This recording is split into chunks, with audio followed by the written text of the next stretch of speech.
Namo tassa bhagavato arahato sama sambuddhassa. Namo tassa bhagavato arahato sama sambuddhassa.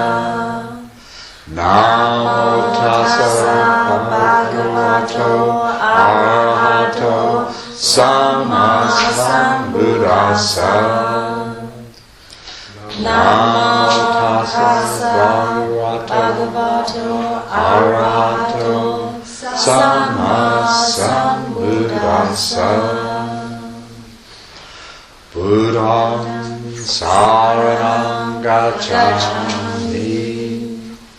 Dharma saranam gacchami. Sangham saranam gacchami.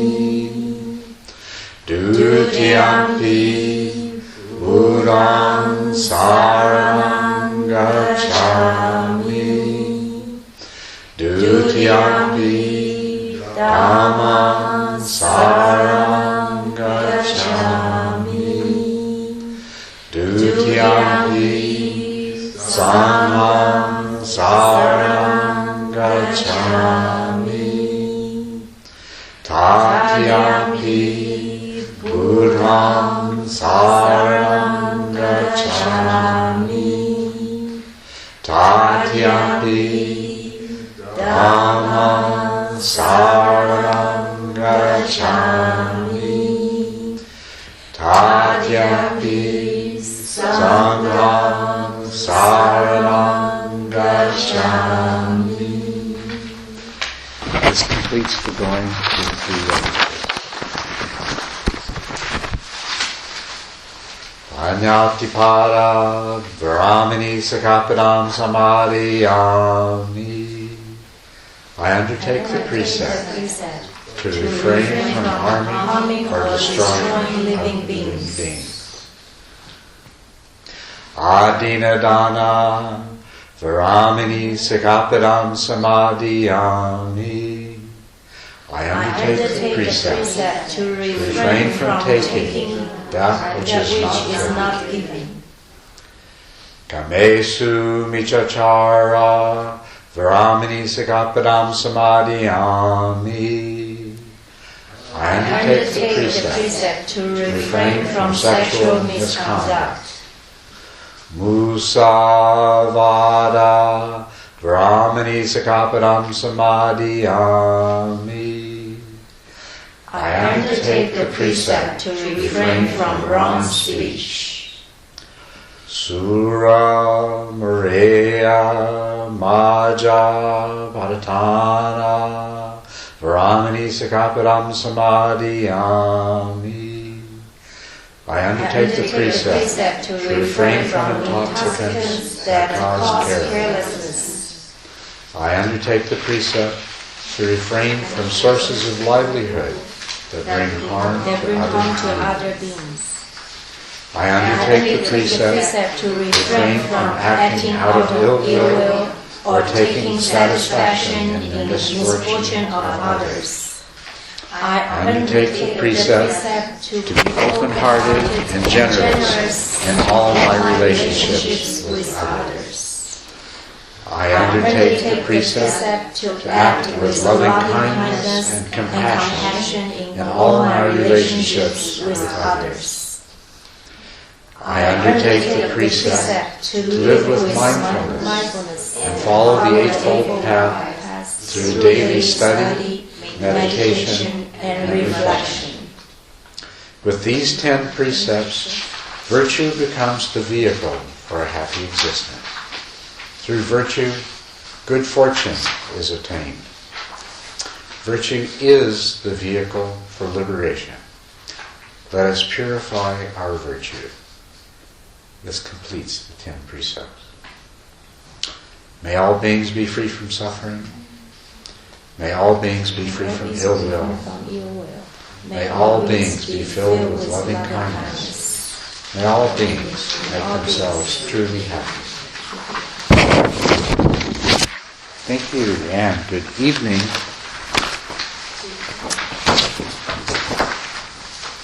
How is everyone? Good. Getting there. Getting there. Oh, good. So, does anyone have anything on their mind in terms of the Dharma that they would really like to hear about?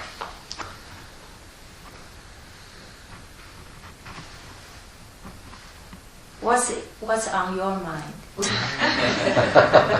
There's many things on my mind. What I had thought I would do if no one had anything in particular is that I would just begin speaking about the Four Noble Truths and see where that led and see what came from there. Super. Okay? So.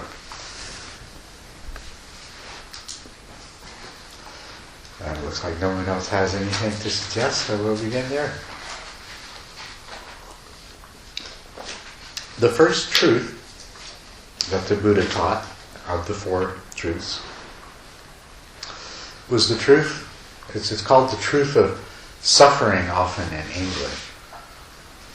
I don't know what the Chinese equivalent would be, but the word that's translated into English as suffering is in the Pali, dukkha. And dukkha has a much, much broader meaning than does the English word suffering. And so, in that regard, that's a common translation, but it can be somewhat misleading. In Chinese, we translate ku. Ku? Mm-hmm. What does ku suggest? Bitter taste. Bitter taste. Pain. Unpleasantness. Huh? Suffering too. Yeah. Yeah. There's a lot of meaning. If you add a tong, tongku means pain included. Tongku. Mm-hmm. It's interesting that in Pali, the language that the sutras were originally written down in, that pain is dukkha. And the word dukkha means unsatisfactory, unpleasant, imperfect, anything that is dissatisfactory in any degree. And so, of course, suffering is an extreme degree of unsatisfactoriness, but the word also includes more subtle forms of dissatisfactoriness and unpleasantness. And when we look at dukkha, we also recognize that it does refer to physical pain, but it also refers to all of the many different kinds and degrees of mental pain. So we can divide dukkha into these two parts, and we can understand dukkha as meaning the pain, the unpleasant sensation coming from the physical senses, which we usually refer to as pain. There's bodily pain, and that comes from injury, and burning, and tearing, and crushing, and things like that. Aching. There's also, of course, the minor bodily pains that can be, even though as pain they're minor, as dukkha they can be very strong, like insect bites, itching, things like that. There is also certain odors which are strongly unpleasant in themselves, and tastes that are unpleasant. Certain combinations of sound are very unpleasant to the ear and produce a kind of painfulness.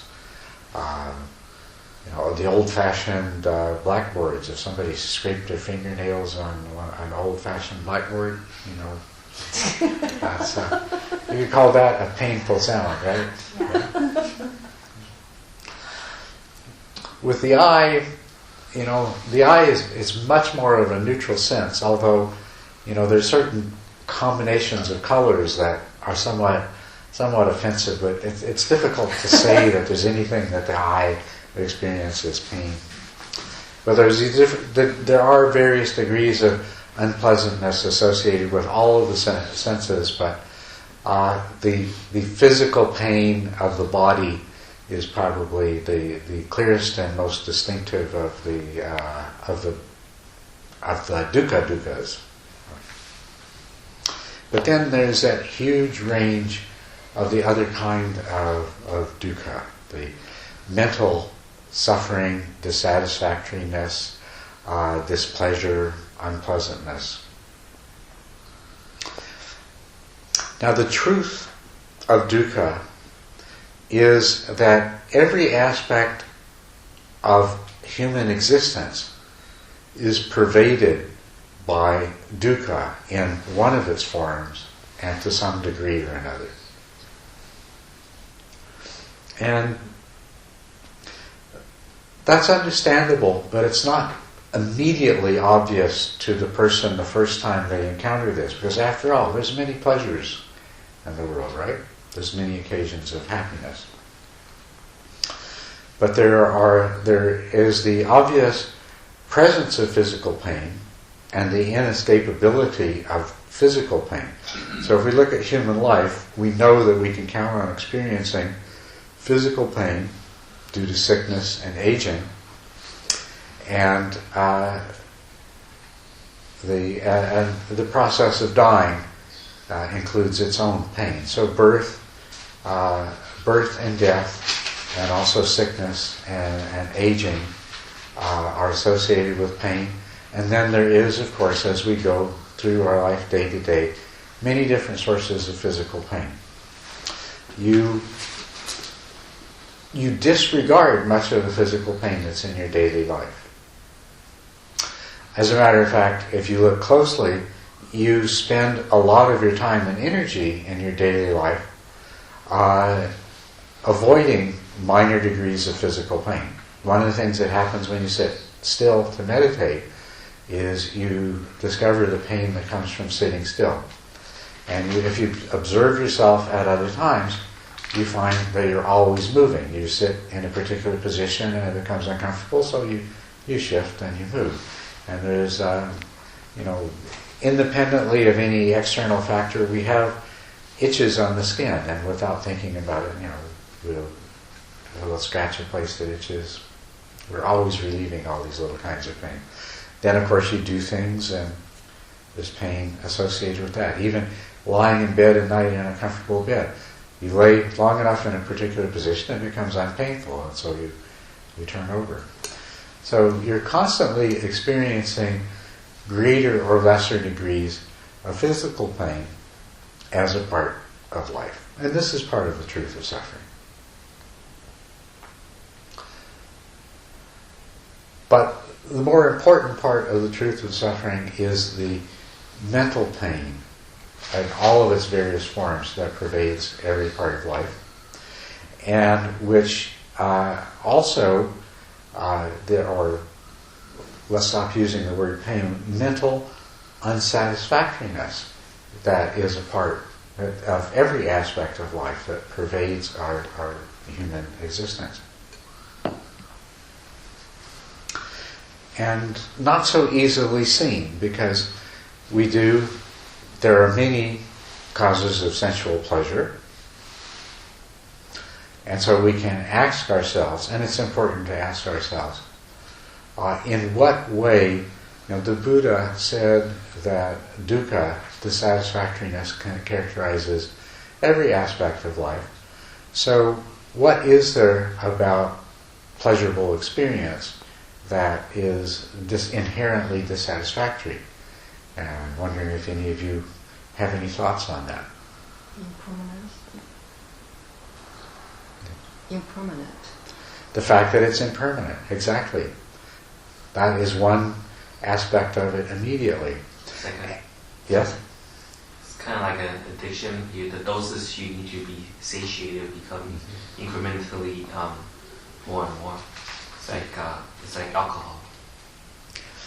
Yes, that's another thing that's unsatisfactory about pleasure, is that the same degree of pleasure becomes less satisfying as you re-experience it and as time goes by. Yes. Anything else about pleasure? We are easily to get bored, and then at the same time we are so afraid of changing. Yes, that's very true. So as I think maybe what you're referring to is what at one time was a source of pleasure ceases to be pleasurable, but we continue to hold on to the same activities and situations even though they are no longer satisfying. Is that what you're referring to? It's at the same time. I mean, we're seeking for security, and then we're easy to get bored. Mm-hmm. That the satisfaction passes away easily. Easily, yeah. Yes. Because we're looking for something more exciting, never satisfied. But when we're seeking for changing, back there, we are so afraid of changing. We don't have a flexibility. We wanted to hold on something that we feel comfortable. Yeah. But something comfortable make you bored. Yes. Also, the dissatisfaction also comes from a lot of desire, want to get something but cannot obtain that. So there's a lot of dissatisfaction. Yes. The experience of desire is, if you examine it, the experience of desire is wanting something to be different than it is. Even if you have a good thing, you want more of the good thing. So in the moment of wanting more of the good thing, you are in that moment dissatisfied, right? So desire is inherently a state of dissatisfaction. Anytime there is desire, it means that you are dissatisfied. And that is dukkha. That's the most subtle form of dukkha. So, yes, if we examine our lives, we experience pleasure and happiness, not just sensual pleasure, but the pleasures, the other kinds of pleasures that are available in life. We experience these pleasures. They please us, and we respond to them in a variety of ways. First of all, we can just enjoy it, but no matter how much we enjoy it, it's only temporary. And then there will be the passing away of the pleasure and the longing for it. Once we have experienced a particular kind of pleasure, we may, and commonly do, wish to re-experience that pleasure, or to obtain more of whatever it is that we consider to be the source of the pleasure. And if you look at your life, what this often leads to is expending a great deal of time and energy trying to obtain some pleasure and satisfaction, which sometimes you fail to do at all. It's completely unsuccessful, and all that time and energy is wasted. Sometimes you succeed, but the results are disappointing compared to what you expected them to be, so that the reward that you get in the end, you have to question whether it's really worth the time and the energy that you put into obtaining those. Our pursuit of pleasure can cause us to do things that impact on other people in negative ways. And then, even if we succeed in obtaining the pleasure that we wished for, we are going to experience the consequences of those negative impacts we had on other people later on.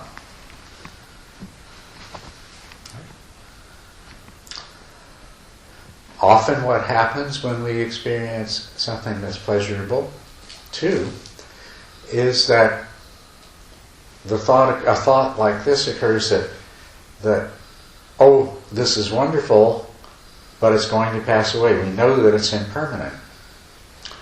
And what happens when you have that thought? Comes, instead of just enjoying the pleasure that's present in the moment, you lose the pleasure to the thought of the future when you will no longer have the pleasure.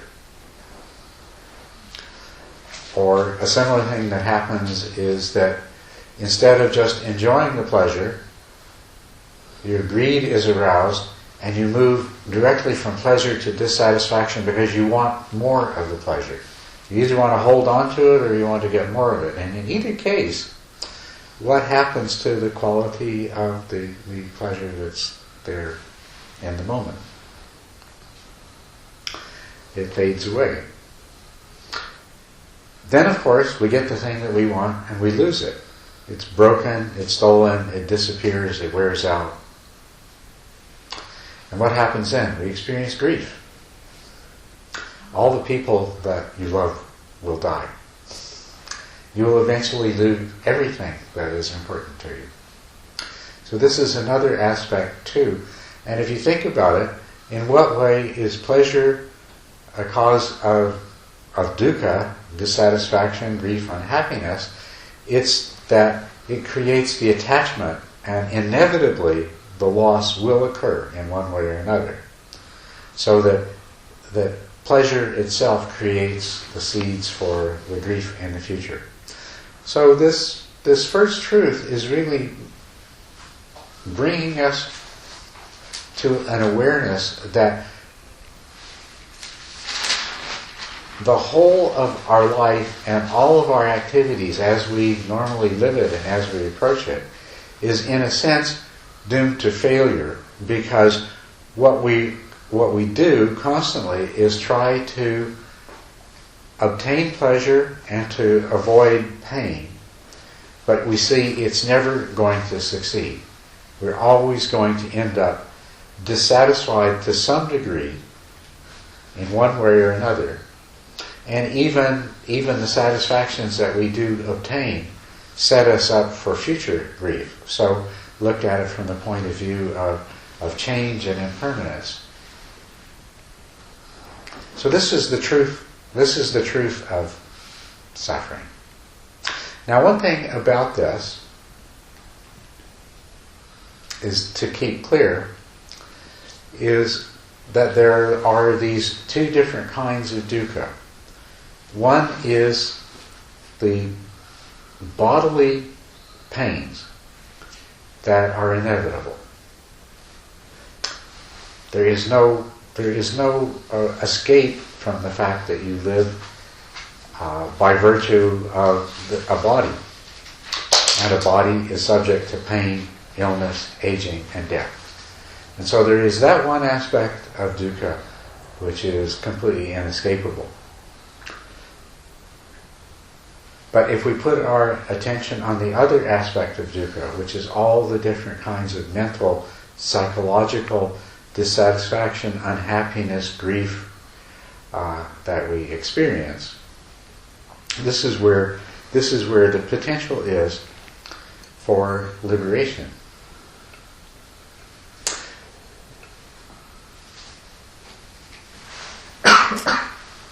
Anything about the truth of suffering that anyone wants to comment on or expand upon? I don't know if this is an okay question. You can decide not to answer if you don't want to. So the source of... I think I'm probably jumping too far, and I should probably hold this question. Okay. All right.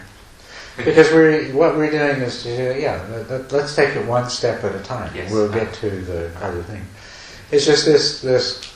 Here we have perhaps the greatest sage of all time, who said every aspect of human existence is pervaded by this dukkha, this unsatisfactoriness in all of its different degrees. And it's just to satisfy ourselves that we can understand that and agree with it, or what are the reservations or hesitations that we might have, and explore them. So if you have any hesitations or questions, or do you totally accept that, well, this is really true, that the nature of human existence is pervaded by dissatisfactoriness, because even at the moment of that ultimate orgasmic pleasure, it's going to pass away at the very least, and then it's gone. One of the most uncomfortable things is fear, and fear is as a result of craving, of these kind of sensual craving. It seems like 100% of fear is the result of craving, as far as I can tell. Is that correct? What is? I would agree with that. What is fear? What kind of craving is fear?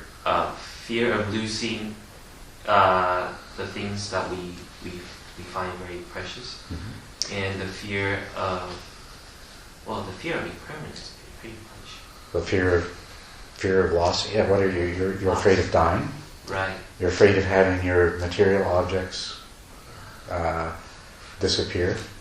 You're afraid of having the people that you care about disappear. Right. Losing a limb, losing eyesight, everything. Yeah. And also fear of permanence. Like if you got stuck with someone you dislike, if that's permanent, that's very fearful. Yeah. And that's actually another aspect of dissatisfaction, is having the things that you don't want. I mean, we didn't really talk about that aspect of it, but I mean, pain is something that you don't want. Right? Unhappiness is something you don't want. Bad odors are something that you don't want. Bad companions are something you do. Yeah. If they're permanent, then it's horrible. And that's one of the things that makes pain worse. If you have a pain, and it's this bad, and then you have the thought, and it's never going to go away, then it becomes this bad, right? Right. So, but another thing we have fear of is pain. So, yes, fear is rooted in desire and aversion. It's you can fear losing the things that you desire. You can fear not getting the things that you desire. You can fear experiencing pain, and you can fear or other unpleasant things, and you can fear there not being an end to the pain that you experience too. So also fear of uncertainty, for example, like death. I think people not only afraid of physical pain, but also afraid of where of the unknown. Right. Yes, that's true. Yeah. From my understanding, to achieve full liberation means to sort of transcend this constant back and forth between pain and pleasure and so forth. And is it not that you achieve sort of some level of joy that sort of transcends all of that back and forth sort of thing? But wouldn't that sort of sense of joy that you achieve sort of be relative as well and impermanent? And absolutely, it would. Yeah, that's the problem, and that's a very good point, because you could imagine that if you could imagine having some kind of a joy that would make everything else irrelevant, and then you wouldn't have to worry about pain and losing things and so forth. But if it's the kind of joy that we're normally familiar with, then it has causes, and so it's going to have an end. It's like a drug.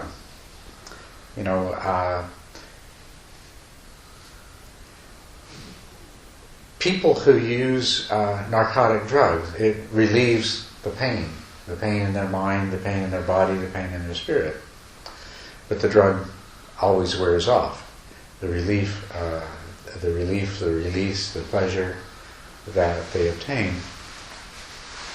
It's actually a very good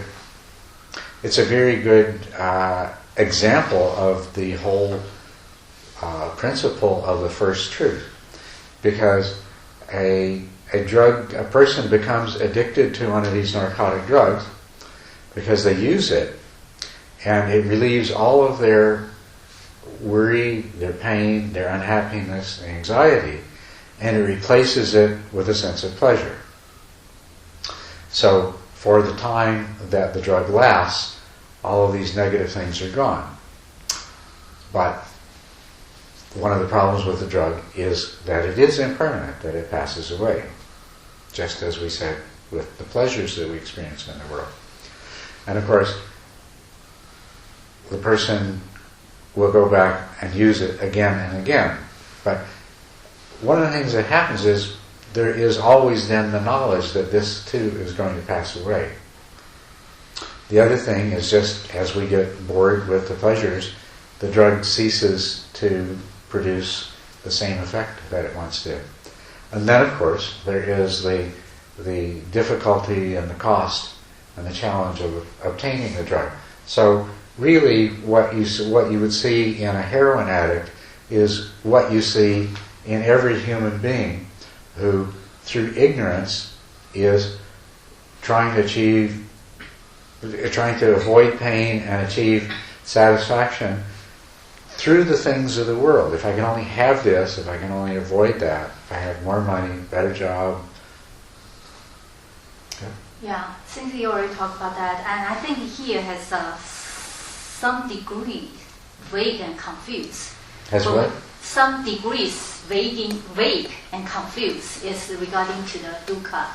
Is that normally we thinking about dukkha is that we want to avoid dukkha and pursue the pleasure.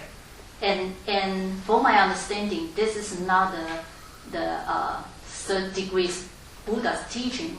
Is not avoid by do the behavior or something to avoid and dukkha.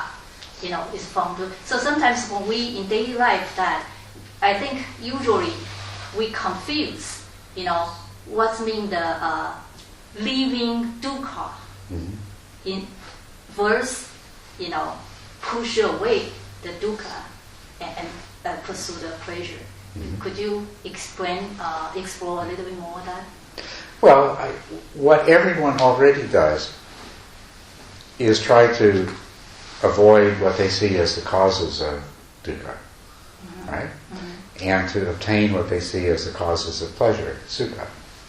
Sukha is the word in Pali that corresponds to dukkha and means pleasure.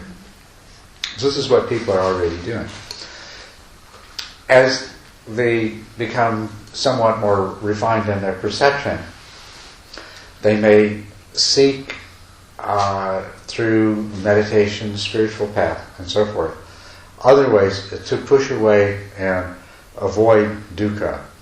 And this is where sort of what we're talking about there. Somebody who imagines that the fruit of the spiritual path is a joy that will drown out all of the dukkha, and that's a way of avoiding it. And this is not actually what the teaching is. You see, we need to proceed to look at the other truths. The second truth is the truth of the cause of dukkha. And then the third truth is the third truth is the cessation of dukkha. Now that is what we're after, is the cessation of dukkha. But we arrive at the cessation of dukkha by first coming to the truth of the cause of dukkha. And then the fourth truth, of course, is the way to achieve the cessation of dukkha. So this is what we need to then understand. And this is what we should move to now, is the cause of dukkha. Yes? How does it, what is it like to see dukkha through meditation? Is it possible? To see dukkha through. To understand dukkha. Like our understanding of dukkha probably conceptually makes a lot of sense, but with Well, that is one of the primary objectives of meditation, is to go beyond conceptually understanding the truth that we look at. What we've been doing here is we're looking at life from the point of view that we normally look at reality anyway. And we're seeing that within the context of that normal way of seeing reality, that there is this dukkha, and satisfying ourselves that indeed what the Buddha says, that this dukkha is all pervading. What we do in meditation is come to a different way of viewing reality. In other words, we see things the way that they really are. And in seeing the way things that really are, then we come to a knowledge of dukkha that is much more profound, much deeper than the one that we're talking about right now. So there is a stage in one's meditation practice? There's a stage in one's meditation practice where the truth of dukkha becomes completely apparent. And the meditator, the yogi has the experience that this is true. Absolutely, life as it's experienced is just saturated, permeated with dukkha, and there is no escape from it within the context of the way that we normally view and understand things, and the way we normally do. And everybody experiences this. Is it a necessary condition for enlightenment? It is a necessary condition for enlightenment. It can happen in different ways. It can happen in a very painful way. Discovering this, that's all there is. It's just, that can be very terrible. Right? And some people experience it as a very painful, unpleasant, despair-inducing experience. It depends on the kind of meditation practice you do and how you arrive at that understanding. Because you can also arrive at that same realization, and it's more of aha, and it's like it's more of a relief. It's like now I see, But that's a realization that's bolstered by an inner peace and an inner happiness that's been generated by the meditation. In a way, I'm not totally sure what your question was or what your comment was getting at, but on the way to the ultimate transcending of dukkha, we can discover the reality of dukkha with this powerful medicine of meditative joy and equanimity. And if we have meditative joy and equanimity, which are temporary, but if we have the benefit of them at the time that we discover this true nature of dukkha, or this all-pervading nature of dukkha, then it allows us to confront this truth and accept this truth without experiencing a great deal of pain and misery.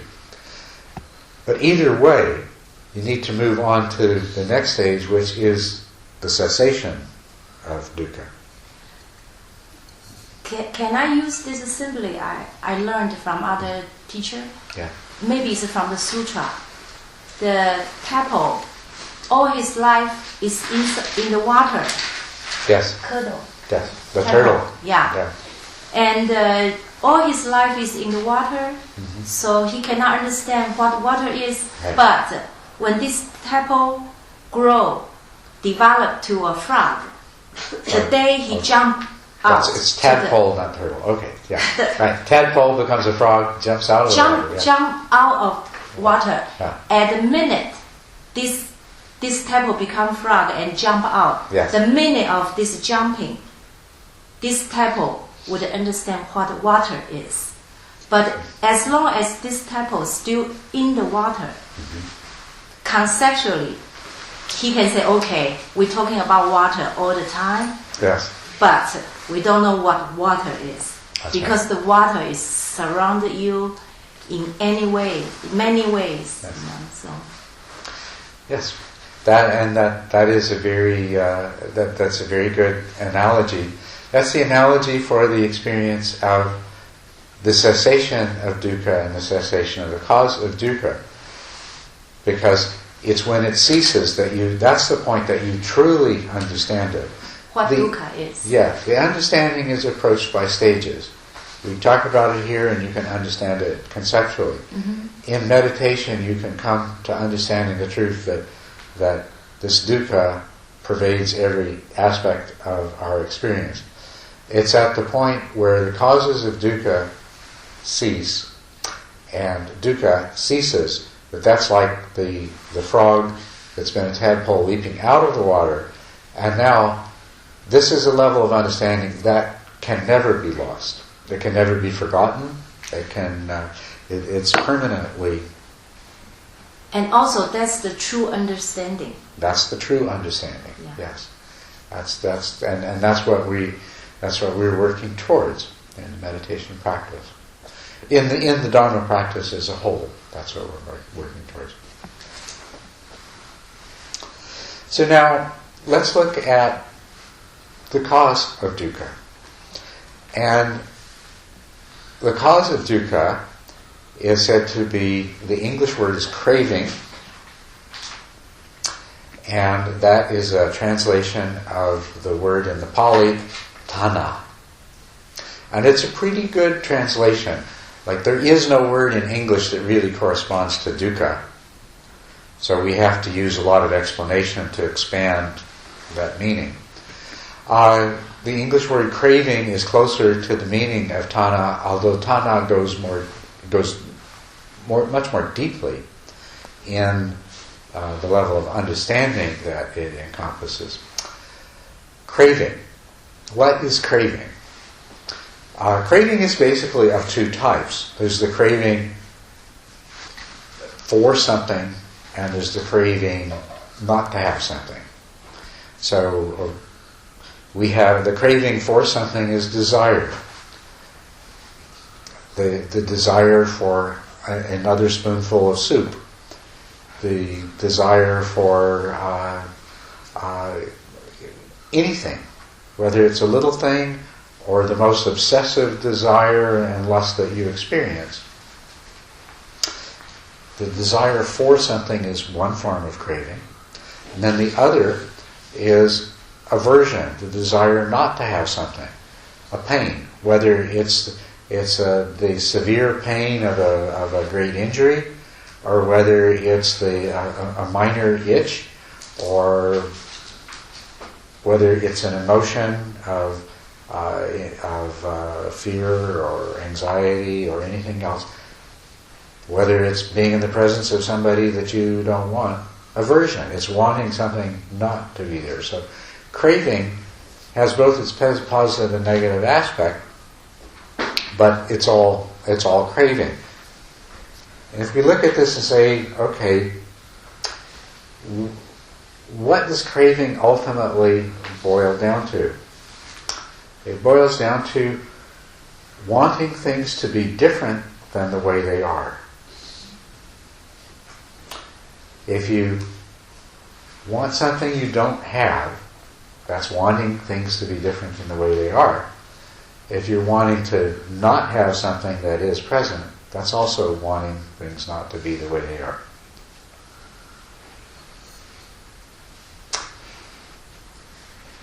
Wanting things not to be the way they are, another way we can describe that is to say that we're not satisfied with the way things are.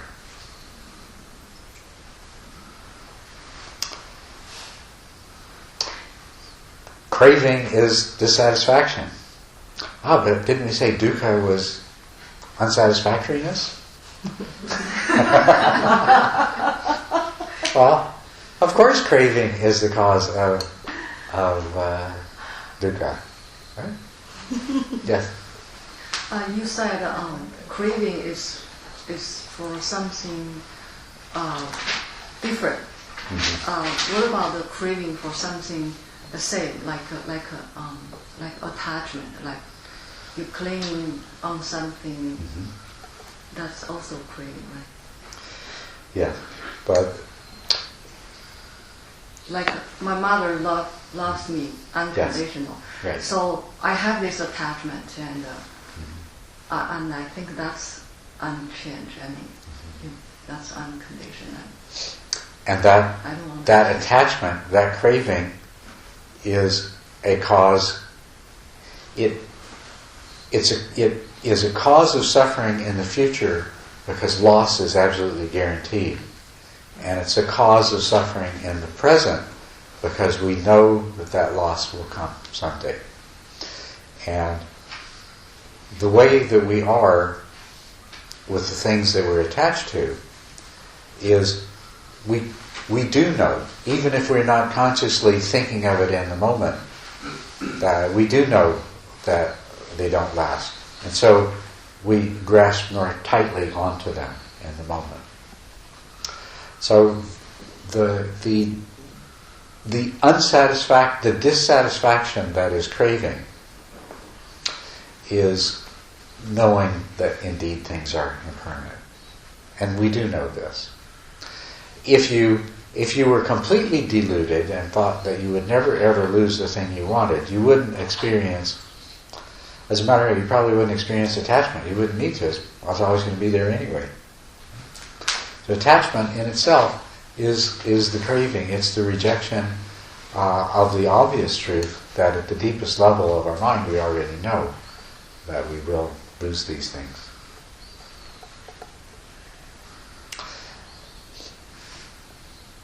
But can you see the simplicity of the fact that craving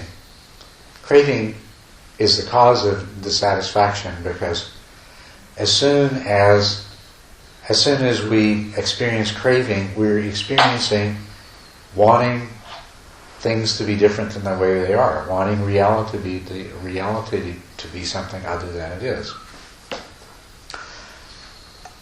So the cessation of dukkha and the cessation of craving are the same thing. They're one and the same.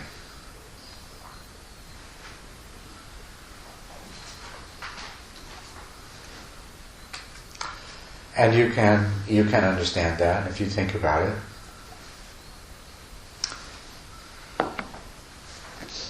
What is perfect happiness? I wouldn't want anything different than it is in the present moment. If everything is perfect right now, I'm going to experience happiness, right? A contented kind of happiness, a sublime, blissful kind of happiness. Not a joyful, excited kind of grasping on happiness, which is what we have when something, we know it's going to pass away, so we're grabbing onto it. But the comfortable, blissful, contented, fulfilling, sublime happiness of having no craving, no desire for anything to be different than the way it is. Equanimity? What's that? Equanimity. Equanimity, absolutely. That's exactly right. Equanimity. Perfect equanimity. When the mind is getting closer to that state, how come the body is also very, very comfortable? Why would the body have so much pleasure, when the mind is at peace? There's nothing to keep the body from having pleasure. Now this is something let's talk about pleasure and the physical pleasure and physical pain, because if you have no craving, then the pain nerving endings in your body are still going to produce the same sensations that they did before.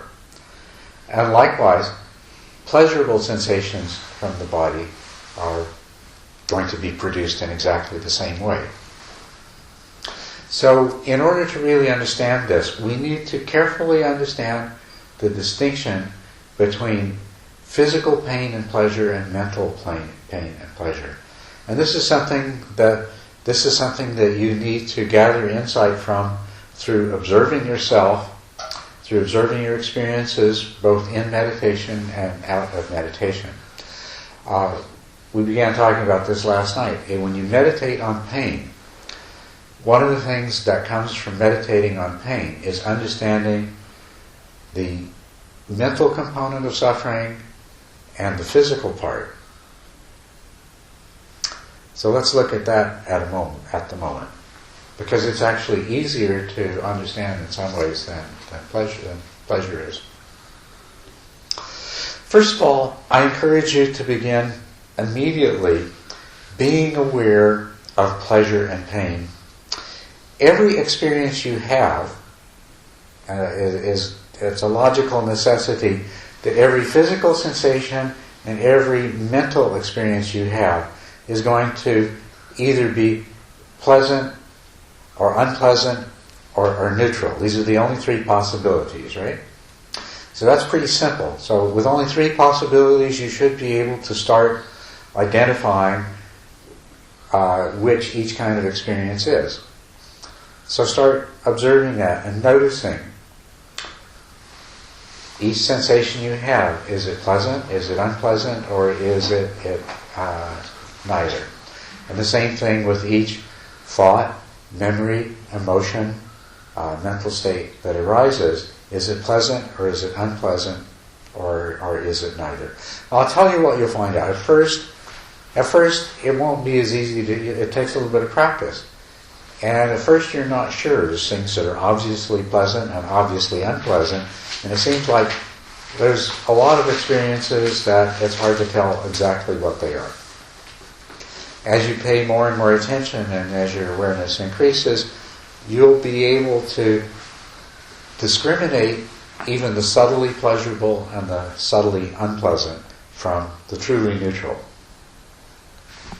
The other thing that you'll begin to realize is the reason that it's often difficult to tell is the sensation may be pleasant, but the mental reaction it produces may be unpleasant. When they're both the same, when the sensation is pleasant and then the mental response to the sensation is also pleasant, well, it's obvious. Or when they're both unpleasant. But there are many cases, and you'll discover how many of these that there are, where the sensation is pleasant but the mental reaction is unpleasant, or the sensation is unpleasant but the mental response is pleasant.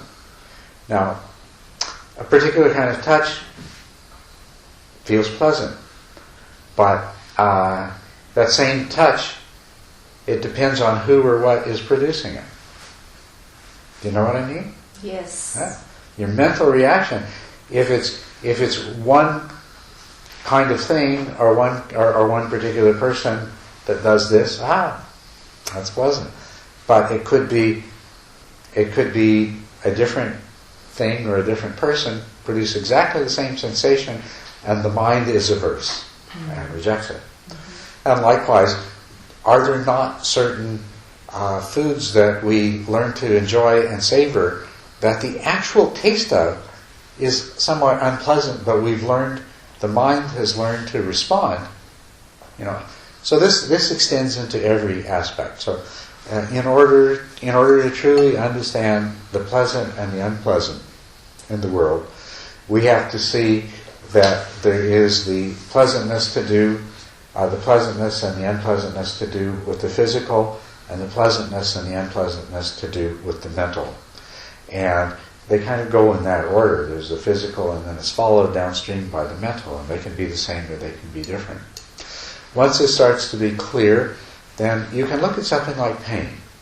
And you can, when you examine a painful sensation closely, you come to see it more and more as a sensation only, and as a sensation that has an unpleasant aspect to it. But you realize that what has been going on all of your life is that every time you experience the physical unpleasantness, it has been followed very closely by the mental reaction, which has enormously magnified it. So when you start meditating on pain and observing the pain, you will sometimes find that the pain that you look at becomes simply a sensation. It's just like a vibration, and the unpleasant aspect is not there any longer. Sometimes you will be able to see that the unpleasantness that's there is often being generated mostly by the mind. There is one very beautiful thing, a great meditation teacher and a friend of mine, Shinzen Young, and I always like to quote his little formula. He says that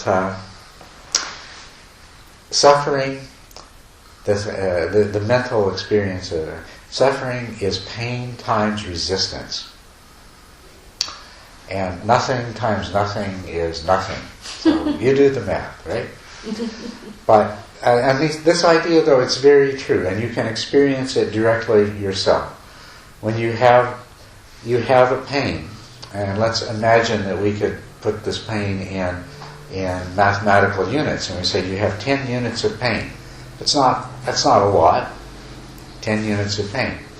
But if you have 10 units of resistance to that pain, which can come just when you have the thought, oh, I'm not going to be able to stand this is never going to end. Or the thought that, oh, what if this gets worse?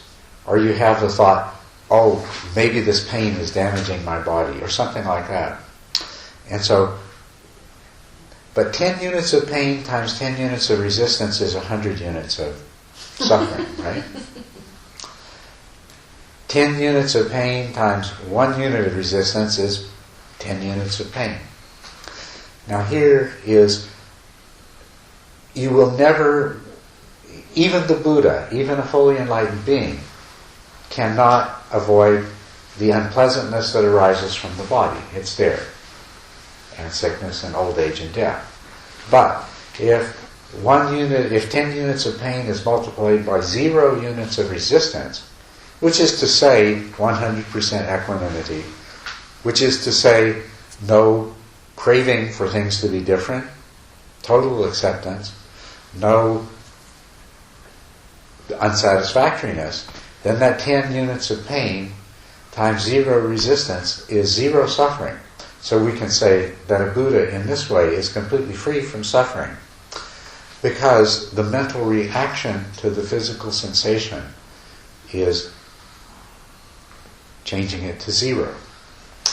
Even long before that, though, you can start for yourself experiencing that, if you're ill or if you have an injury and it causes pain, you can use this understanding that if you meet 10 units of pain with only 1 or 2 or 5 units of resistance, there will be not nearly as much suffering, and it becomes it's just another experience.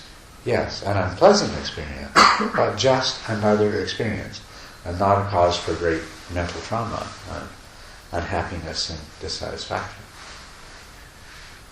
I can think of an example. Even a mundane person can suffer very little, although the pain is very tremendous. I think for just about everybody, we all have people who are dear to us in our lives. And say, for example, if there's a bullet, being shot to that dear person, and then we actually caught that bullet for the person, the pain is just as much as the bullet if it's aimed for us. Yes. But the thing is, our resistance to the pain is going to be severely, significantly less. Yes. Therefore, we'll actually, we actually feel alright, and then we actually may, at some level, be pretty happy that we took the bullet for somebody we cared a lot about. Yes, that's absolutely true. Yes. So. I actually had that experience during the Vipassana meditation. I meditated on my pain. Yes. And that exactly happened when I did that meditation. And you stopped resisting? Strong pain I get into that moment, it's become kind of pleasure because the concept is gone. When I very concentrated watching that pain, the concept cannot get in to fool my mind. And it's just the pain itself, no label and no concept. So at that time I realized it's just a sensation. It doesn't, if you don't label it, it's not either pain or pleasure. It's just a sensation. It's just a sensation. Yeah. That happened. It's kind of weird because sometimes when I'm in great pain, I actually will laugh. I was like, wow, and it's you know, it's like it's weird, and then I'll actually, yeah, it just seems like it's just a matter of how the mind interprets it. Yeah. I'm sorry. But is neutrality the same as equanimity? No, neutrality. Well, the neutrality I was talking about in terms of things are pleasant, unpleasant, and neither is not the same as equanimity. Okay, and when we speak of equanimity, we're not talking about arriving at a place of neutrality. We're talking about arriving at a place where we neither grasp onto or push away. So whether a sensation that arises may have the quality of pleasantness or unpleasantness, but regardless, if we neither grasp onto nor push away, then that's equanimity. Okay. Yes? When we examine sensations, when they're pleasant or unpleasant or neutral, is it possible that the mind fools itself, like thinking maybe certain type of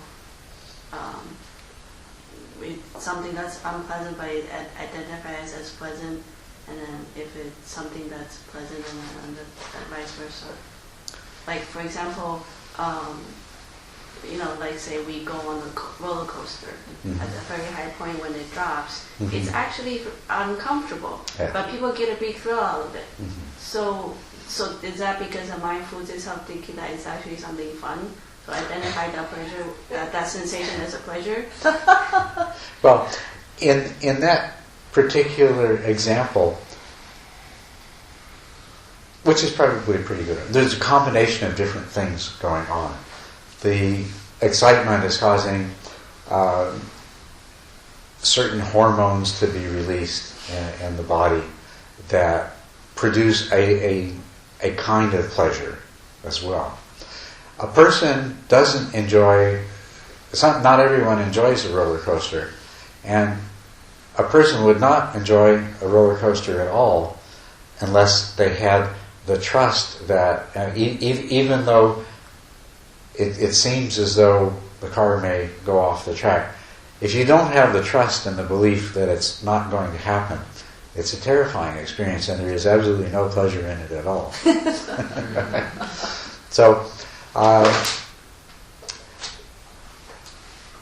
but this is actually a good example. If there is the exhilaration and the pleasure of the exhilaration, and there is the body's gut reaction of fear, which is unpleasant. But if you have confidence, you don't resist. You don't resist the fear, and you don't resist the experience. You don't fight against it. And you see, this is what happens when we are afraid. When you're on the Titanic and it's sinking,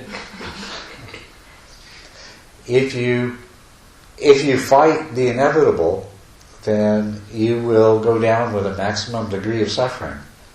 If you surrender and accept what's happening, then you won't. Who knows? I never went down with the Titanic, but maybe you'll experience the pleasure of the exhilaration. But at least you can see that in the case of the roller coaster, there is something that is allowing you not to resist. The trust, the confidence. Because if you resist, some people can never go on a roller coaster because they can never stop resisting, right? And it's a terrible experience for them. You make them go and say, oh, you'll like it. And what do they say afterwards? You'll never ever get me to do that again. So, the resistance makes the experience into total miserable suffering. So. And of course, some people get